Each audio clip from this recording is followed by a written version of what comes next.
The Locked On Podcast Network presents the College Sports Big 3 in 30. The three biggest stories in college sports. From our local experts at the Locked On Podcast Network. Bringing you the real story. Why it matters, what's next, who wins the big game, and more, all in 30 minutes. The College Sports Big 3 in 30 starts now with the biggest story in college sports. Colorado head coach Deion Sanders has officially named his starting quarterback. You are Locked On Buffs, your daily podcast on the Colorado Buffaloes. It's a decision that I think a lot of people saw coming. I don't know if everyone wanted to see this coming, right? I think a lot of people have the mindset where it's like, oh, Julian Lewis is the 5-star recruit that they brought in. And it's like, yes. That being said, Julian Lewis is probably a year away from being ready, or at least a few more months or weeks away, right? So the Buffs went with Kaidon Salter, the Liberty transfer, who coming off a year that saw him throw for 1,800 yards, 15 touchdowns. Wasn't a bad year, right? It wasn't his 2023 season where he threw for 32 touchdowns and threw for, I think it was 3,000 yards and rushed for another 12 and won Conference USA MVP, right? He took a step back last year. And I think a lot of that was due to the fact that he threw for 2,800 yards, 2,800 yards, 32 tuds, 6 picks, and 12 rushing touchdowns and 1,000 yards rushing. I think Kaidon Salter was the right pick, right? And I don't think Colorado brought Kaidon Salter in this offseason under the assumption that he wouldn't win the job, right? I think for the most part, it was his job to lose, and obviously he didn't lose it, right? Kaidon Salter is a veteran, multi-year starter. Colorado is trying to figure things out, right? They're going to have a new offensive line. They're going to have a new wide receiver core. They're going to have a new tight end, new play caller, or excuse me, same play caller, but new system. Because obviously it's going to be, I guess, how do you say this? They're going to not be able to just force feed Travis Hunter and force feed LeJohntay Wester, right? They're going to have to change things up. They don't know what they have yet. They have an idea of what they think they have, but they don't necessarily have an idea. And so, or they don't have like a definitive, like, this is who we have. So Kaidon Salter, first of all, I love the decision. I've been calling for him to be the starter the entire offseason. Again, I don't think this is a profound take by any means, but Colorado has had issues running the ball. I actually tweeted over at Locked On Buffs, so go check it out there. Kaidon Salter had 3, I think it was. Let me double check my own tweet so that way I don't forget. But Kaidon Salter had 400-yard plus rushing games in 2023. Colorado hasn't had a 100-yard rusher in a game since 2022, right? They haven't had a run game. They've had a iffy offensive line at best, right? They've been one of the worst offensive line units in college football for the past 2 years. And because, sorry, I was reading a comment there. Realistically, Kaidon Salter has the arm, he has the experience, has the mobility. And I think his dual threat ability takes this offense to another level. And I think it makes everyone's job easier, right? I think using Kaidon Salter's strengths, like his ability to run outside the pocket. I saw Scott Proctor wrote this today, but Kaidon Salter last season was a magician, or excuse me, in 2023 was a magician in the play action game. He in play action passes during 2023, he had 24 touchdowns to 1 interception, completed 65% of his passes. So not bad there. This past season, I'll give you guys a breakdown of sort of what he's been able to do, what he's good at. When he's kept clean, obviously most quarterbacks do really well. Dropbacks 69.7% of the time, 63.8 completion percentage, 14 touchdowns, 2 picks, right? Play action last year wasn't nearly as effective. Maybe that was a schematic change for Liberty, but he only had 3 touchdowns. No play action, he had 12 of his 15 touchdowns. Passing depth, he completed 13 of 51 passes for 20 plus yards down the field. He's really, really good in the intermediate. From 10 to 19 yards, he completed 57.1% of his passes for 691 yards. And all 3 of his interceptions came on deep passes. So clearly when he's trying to force the issue, maybe things get a little bit complicated.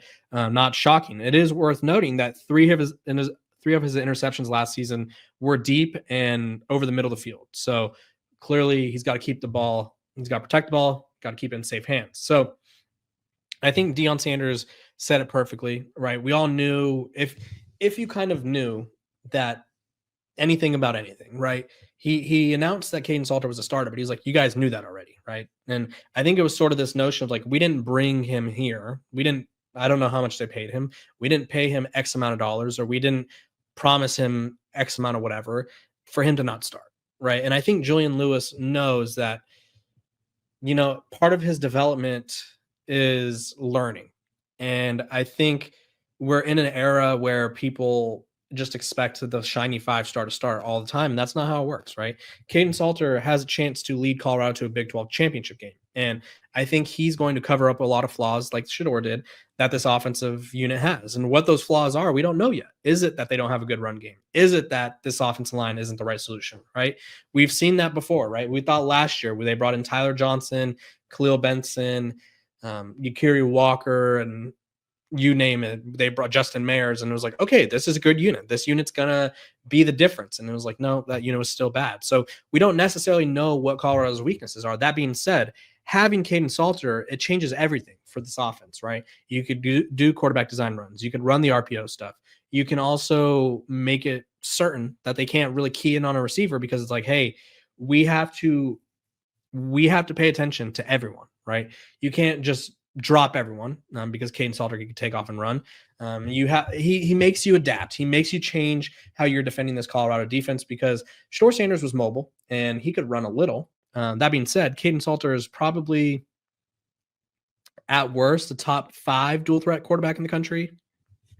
I'd say like guys like Avery Johnson are probably up there, Arch Manning, DJ Lagway. Who else? There's other names where I think he's in that mix, right? And Devin Dampier from Utah is supposed to be pretty good. So, Kaidon Salter changes things for Colorado, changes the landscape, and I think he really makes defenses' lives a bit harder. And I think if you're Colorado, that's what you want, right? You want to keep defenses on their toes, on their heels, and you don't want them to be able to key in on anything. And I think even though Colorado went 9-4 last season, they were predictable in the sense of like, we knew they were going to be throwing the ball to over the middle to LeJonte Wester, or we knew that they were going to be trying to get Travis Hunter the ball on the out routes and stuff like that, or down the field, right? We knew that was going to happen. This year, it feels like a whole new ball game. And I think the Kaidon Salter, granted, it's only going to be a season probably, unless he has some extra COVID year of eligibility, which I don't even know if that's a thing anymore. I feel like we're getting towards the end of that. He's going to be a one and done at Colorado. So he's playing for a lot, right? He's playing for his career, right? A good year at Colorado. Maybe he gets into some NFL consideration, a bad year, and maybe he gets replaced by Julian Lewis. Most people can't name all their financial accounts or even what they're worth, whether it's a 401k or properties or investments. And when you don't have the full picture, you can end up leaving money on the table. That's why there is Monarch Money.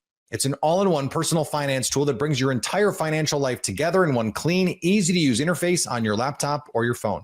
Monarch does the heavy lifting for you. You can link all your accounts in minutes, see clear data visuals, get smart categorization of your spending, and finally feel in control of your money without ever touching a spreadsheet. I linked all my accounts to Monarch and immediately spotted a few subscriptions I wasn't even using.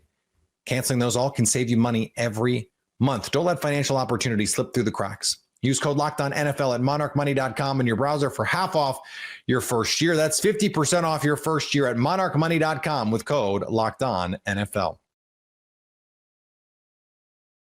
Does Cincinnati have any idea what it's walking into on Thursday night? You are Locked On Nebraska, your daily Nebraska Cornhuskers podcast. It is game day eve. It is Wednesday. We're just a little bit more than, or Tuesday. We're just a little bit, no, it's Wednesday. We're just a little bit more than 24 hours out from Nebraska's first game. And yes, believe it or not, there are still lingering questions. If you are one of our YouTube viewers, I am in a different place.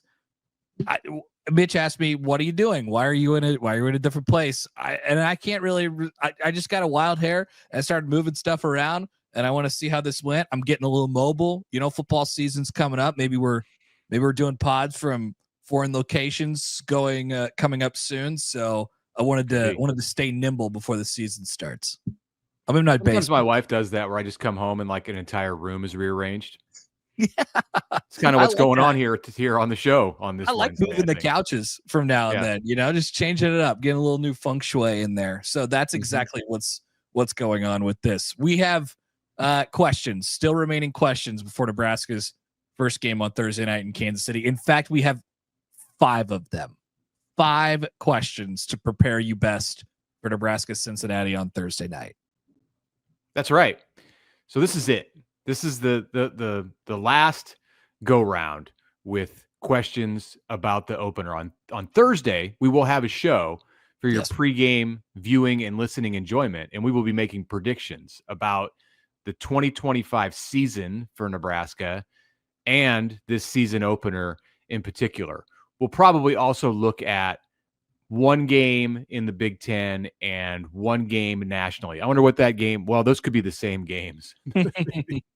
Yeah. So we'll take a second game from the Big Ten because the national game is going to be Ohio State, Texas, and we'll give a pick on that. We're not going to go through a long list of picking all Big Ten games like we've done in the past. So, and special for you on this show, we have an abbreviated mailbag. So we said no mailbag this week because Friday is normally when we do it, and we're going to be reacting to Nebraska's season opening result.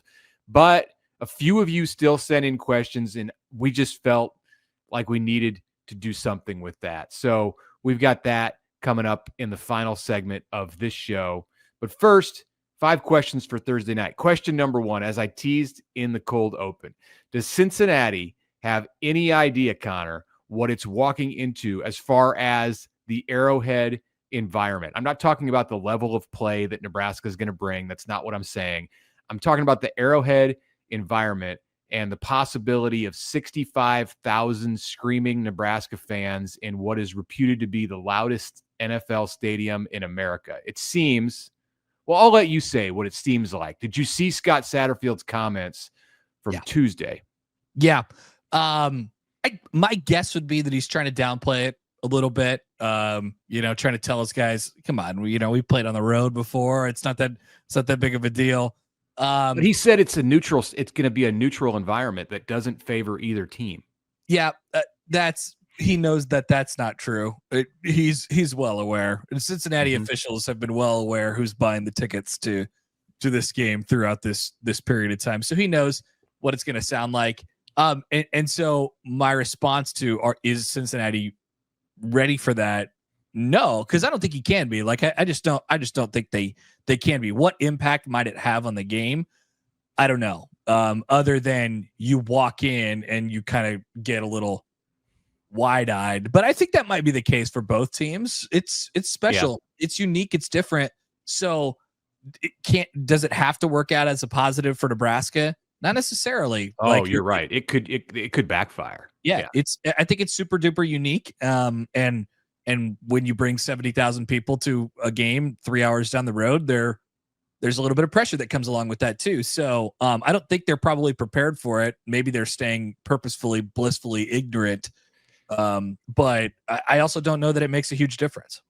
That would be the concern if I was Scott Satterfield and I was playing this card where you act like it's a neutral site game. In name only, it is a neutral site game.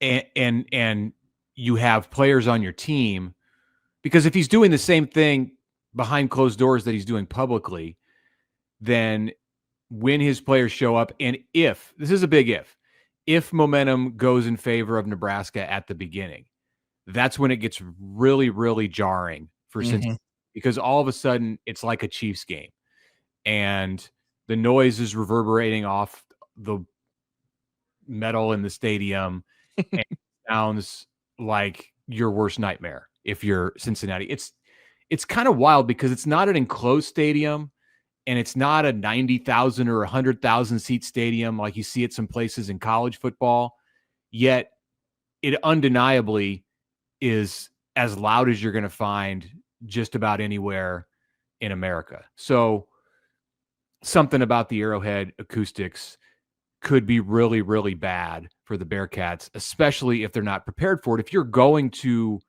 Memorial Stadium at Nebraska, if you're going to LSU, if you're going to Clemson, whatever, Ohio State, you prepare for a road game. And I'm sure Cincinnati's using crowd noise back at home, but I don't know. Satterfield is just, I think, banking that his team can start well. If you start well and you take the crowd out of it, it's like the crowd at Ohio State last year when Nebraska played there. The whole second half, it was a total non-factor because Nebraska was moving the ball and had momentum, and people were sitting on their hands. There were 100,000 of them, and it almost energized. It energizes the Nebraska fans. Yep. The Nebraska players, that they shut all those people up. So Cincinnati could find itself in that spot too, if it comes out and plays well, and all these people who are dressed in red and ready to explode in favor of Nebraska can't do it. So it's an interesting topic and a dynamic that could work in a number of different ways. Yeah, but ultimately, I mean, you mentioned it. It's about how well you play and how buttoned up you are. So I think that'll be obviously the biggest piece of the game. I just don't think that will play that much of a factor. Maybe Nebraska fans will take that as a challenge and they'll try to make it the loudest thing that's ever happened. But I don't know. We'll see. I think it has the potential to be a huge factor. If Cincinnati gets backed into an end zone because of a penalty or a sack or something like that, and Sorsby can't communicate with his receivers and his offensive linemen, like I think it can be every bit as big of an advantage as what a Nebraska opponent faces walking into Memorial Stadium. And maybe, just maybe, if they're not prepared for it, it can be worse for Cincinnati because it's a season opener too. Question number 2. This is assuming normal circumstances, right? You're not in an abnormal situation. Nebraska takes over on 1st and 10 on their own 25-yard line. Let's say they play the first possession of the game. Dana Holgerson's the offensive coordinator. How do you script the start? What do you want to do on the first possession to get yourself going a little bit and get everybody involved? If my memory is correct, boy, the last time that Nebraska played at Arrowhead Stadium was in a Big 12 championship game against Oklahoma. 2006, yeah. You got to go way back. And I think it fumbled the opening kickoff and then recovered it like inside the 5-yard line, and the field was frozen. So one of those two things will not happen on Thursday night. The field will not be frozen. But that's a situation where the script has to kind of go out the window. So we're talking here about, like you said, normal circumstances. How does Dana do this? You've probably been thinking about it for quite a while. What do you do to start the season?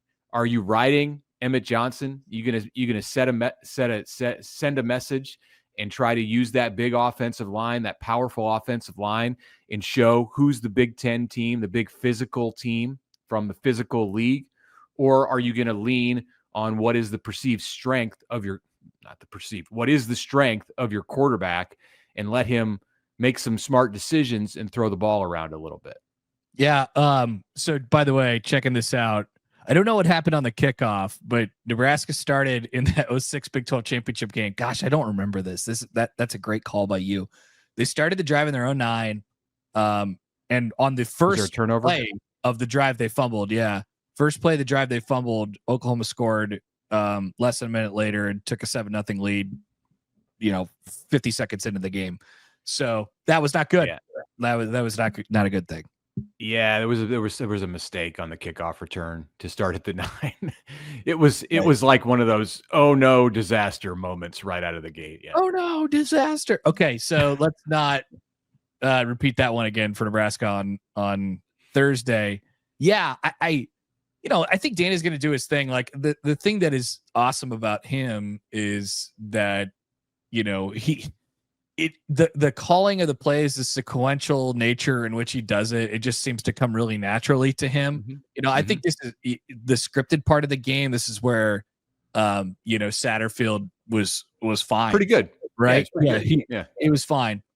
So I think you really see the Marcus Satterfield we're talking about. Yes. Not Scott. Yes. Marcus, Nebraska's former offensive coordinator. So where you really get the benefits of having Dana Holgerson is throughout the remainder of the game. But I think they'll probably want to move with a little bit of pace. They'll want to move with a little bit of tempo. And I think they'll want to probably try and get everybody involved. Get Dylan some easy throws, get him in a rhythm. He's a rhythm guy.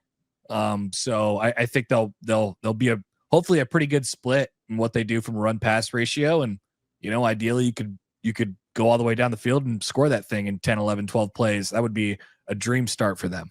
I go back to Dana talking a lot this fall camp about routine plays and the importance of Nebraska just executing the routine plays, the 4 and 5 yard gains. And he feels that this is an offense that's set up to be able to do that well. And then if you lean on your opponent, the big one's going to come. Maybe you get 4 or 5 out of like 5 or 6 plays. You go 4 for 5 or 5 for 6 on getting routine gains to start a drive, and then boom, there's a 35-yard gain. Yep. And you're off. So I don't think they're going to go for something big at the beginning. I'll say they start with Emmett Johnson. Emmett Johnson's going to he's carrying the ball in the first play of the game, and pretty quickly, like on second down, no matter the situation, they're going to throw it. And who knows? Like, is Dylan going to look for Dane Key? Maybe, but tight end, Dane Key, Isaiah Hunter, something like that. You don't know until you see what the coverage is like. But yeah, that's my call for this. Script some things to get some guys, going in the first, like 2, 3, 4 guys have catches on the first possession. Do you get Ja'Cory Barney a touch on the opening possession? Like, yeah. Do you scheme him a touch? Yeah. Oh, yeah. I think so too. Yeah. Find a way to get that guy the ball. He's electric. August 26th is officially FanDuel Futures Day, a brand new holiday for football fans who live for bold predictions and preseason hunches. For just 24 hours, FanDuel is giving you deals on NFL season predictions. So whether you're calling your MVP, eyeing a long shot division winner, or ready to crown your Super Bowl champ before week 1 even kicks off, this is your moment. Perhaps you believe the Green Bay Packers are going to win the Super Bowl this year, or maybe you have a division winner, dark horse you'd like to parlay. Maybe the Broncos and the Seahawks. You'd get some juicy odds on that if you wanted to do it. Visit the FanDuel app today and start planning your futures bet now, because Futures Day is one day and one day only. FanDuel, play your game. Nearly just 24 hours away from kicking off the 2025 season. You are Locked On Wolfpack, your daily podcast on the NC State Wolfpack, part of the Locked On Podcast Network. Your team every day. We're inching closer to 24 hours away from kicking off the 2025 season. Today's episode on Wednesday, we will be discussing the ECU Pirates. Now, getting into some early storylines here, we know about the Military Bowl because the Pirate fan made sure to tell us about it every single day over the course of the summer. Obviously, since that game occurred back in December, we know. And as Wolfpack fans, we're tired of hearing it. We've had enough of the Pirate talk. We're just simply waiting to put the ball down and prove what we feel like we have to prove. We're the superior team. NC State purely let one get away in the Military Bowl. You've had to pay the consequences, but now, finally, we have our chance at some get back. You can't let this one slip away. This is the tone setter for the season. Absolutely. That is a team that is going to be down their offensive coordinator as well, apparently. And we are supposed to be allegedly, of course. Allegedly. Yes, that's a good call, Grayson. Good call. That is down there, offensive coordinator, supposedly, allegedly, however you want to cut or slice that thing. But with that being said, you've got to set the tone for the season right here. You've got to set the tone early for we have built in the darkness. This is not about nonsense. This is not about flash and dash, because last offseason was very flashy. We made some big splashes. We made some really big splashes in the portal. Those splashes, some of them worked out, some of them didn't. This season, building in darkness, building in quiet. And as the old saying goes, what's done in the dark will come to the light. It's time for whatever they built in the offseason and all that darkness and all that media blackout and all that nobody can see anything. It's time for it to come to light. Before we get into the offense and the defense for the Pirates, we're still talking some overview. Last season in 2024 is pretty tumultuous. You talk about a 3-3 start to open the year. You fire your head coach at the midpoint of the season. You promote your defensive coordinator, who is Blake Harrell, now the current head coach. He had the interim tag and got the promotion after beating NC State in the bowl game. And you can't sugarcoat it. He did a hell of a job. 3-3 in their first 6 games to turn around and go 5-2 in their final 7 games. That's an outstanding job. When you're dealing with that much struggle and you do fire your head coach, it can be a complete yard sale for the remainder of the season. It'd be so easy to quit and he found a way to rally the troops and get that thing right back on track. That, to me, that reads like they had a culture problem before the firing. Looks like it certainly got cleaned up quick, fast, and in a hurry once Harold took over. And then obviously they capitalized the end of their season with beating NC State, and that is the sting that has stung now for nearly 9 months. Kenton, how do you view ECU coming into this matchup after what we witnessed last year? They're a good team that's going to take us showing up and executing the beat. I wouldn't say this game is going to require NC State to be flying at the highest clip imaginable. They have to play out of their minds to win this game. I would not say that is where ECU is as a team. That is not where NC State is as a team. But I am saying you have to show up, you have to execute, and I am telling you all this right now. I mean this with everything in my heart and soul. If we have a situation similar to last year, where we have Hollywood Smothers gashing him every time he touches the ball, and Kurt Roper decides, oh, well, I don't think he needs the ball anymore, I will be in attendance at Carter Finley. I'll be there. And I'm going to tell you right now, the state troopers can go ahead and walk me out now. They go ahead and walk me out now. They go ahead and bet. I'm joking. That is not a threat. I'm joking, everybody. But in all seriousness, this is a game where you got to let your stars be stars. You have to let your stars do the thing and show like, hey, ECU's got a couple good players. Yeah, for sure. But there's a reason that we are who we are and y'all are who y'all are. And it's time to establish that. It's time to lay that down and say, hey, this is it. This is it. Sometimes, there's a moment where that little kid on the block who like wanted to be like you real bad, and when they realized that you weren't going to be their friend, start resenting you. It comes a moment where you don't want to hurt the kid, but you just got to put him down and say, hey, knock it off, dude. It's that time. Put ECU down. Hey, knock it off. This ain't that, and that ain't this, and let it be there.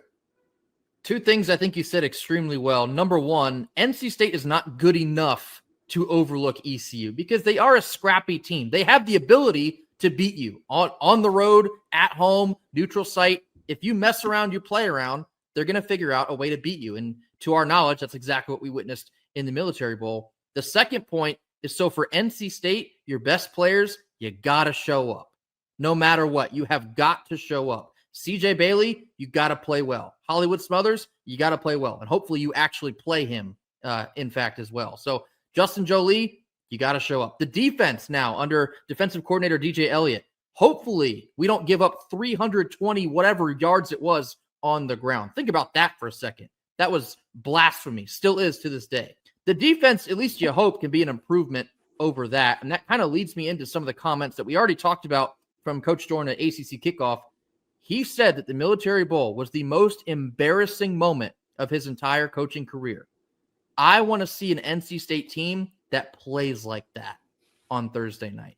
You better come out and let them feel how embarrassed you were to ensure it ain't ever going to happen again. You will never get pushed around for pretty much 3/4 of the game, then take the lead back only to piss down your leg and give away a game in totality. It was flat out embarrassing. And so for NC State, there has to be a real element of urgency to prove yourself and get that get back. That is the main storyline for NC State. In addition to what we've already said several times this offseason, for right now, this is the biggest game of the season. This is the tone setter supreme. If you lose this game, it might be game one and you still got 11 behind it, but this game, after how last season ended and the expectations on this season, you better not lose this one. You cannot lose this one. This is one of the most important games of the season, not because it's ECU, but all the other context involved as well. You come out there with your hair on fire. Be pissed to the highest level of pistivity in this one. Do not let this team get an inch. Do not let this team breathe. I try to tell people this all the time, and folks don't understand. And even when I was younger, I didn't understand. I just followed marching orders because that's what I was told to do. Coach Thomas Butcher used to tell us all the time, that team thinks that they can play with y'all. That team thinks that they're going to have their little Giants moment where they play their best game and they come out on top thanks to the annexation of Puerto Rico. Well, you know how that happens? When you let teams hang around. That's right. When you let them play with you, they start to believe they can play with you. But when you go out there and do what you need to do, you set the tone early for, hey, you're stuck on this field with me for the next hour. You are stuck right here. There is every place in the world you want to be, literally anywhere else, anywhere imaginable on earth you rather want to be than on this field with me.